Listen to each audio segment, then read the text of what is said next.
மத்திய கிழக்கு நாடுகளில் நிலவும் போர் பதற்றம் காரணமாக ஹார்மோஸ் நீரிணை பாதையை ஈரான் மூடியுள்ளது. இதன் காரணமாக இந்தியா, இலங்கை, பாகிஸ்தான் மற்றும் வங்காளதேசம் உள்ளிட்ட தெற்காசிய நாடுகளுக்கான கச்சா எண்ணெய் வரத்து தடைபட்டுள்ளது. இதன் காரணமாக மேற்காசிய பிராந்தியத்தில் எரிபொருள் தட்டுப்பாடு ஏற்பட்டுள்ளது.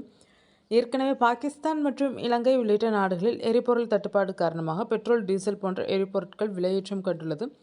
அதேபோன்று இந்தியாவில் சமையல் எரிவாயு தட்டுப்பாடு ஏற்பட்டுள்ளது. இந்நிலையில் வங்கதேசமும் பெருமளவில் பாதிப்புக்குள்ளாகியுள்ளது. குறிப்பாக எரிபொருளை நம்பியிருக்கும் அந்நாட்டின் மின்சார மற்றும் போக்குவரத்து துறைகள் பெரும் நெருக்கடியை சந்தித்துள்ளனர். இந்த நெருக்கடி சூழலை சமாளிக்க அந்நாட்டு அரசு பல்வேறு நடவடிக்கைகளை மேற்கொண்டு வருகிறது. அந்த வகையில் வங்கதேச அரசு அதிகாரப்பூர்வ எரிபொருள் உச்சவரம்பை நிர்ணயித்துள்ளது.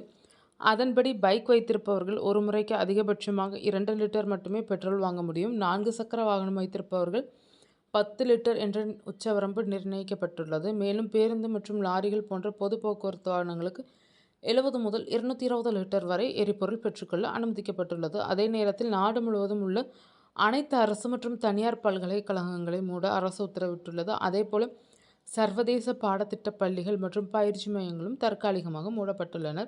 அந்நாட்டில் உள்ள 5 அரசு உர தொழிற்சாலைகளில் தற்போது 4 தொழிற்சாலைகளின் இயக்கம் நிறுத்தப்பட்டுள்ளது.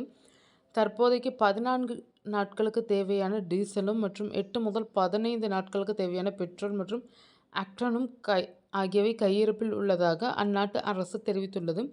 எரிபொருள் தட்டுப்பாடு காரணமாக பெட்ரோல் மற்றும் டீசல் போன்றவற்றை கொள்முதல் செய்ய அந்நாட்டு மக்கள் நீண்ட வரிசையில் காத்து நிற்கின்றனர்.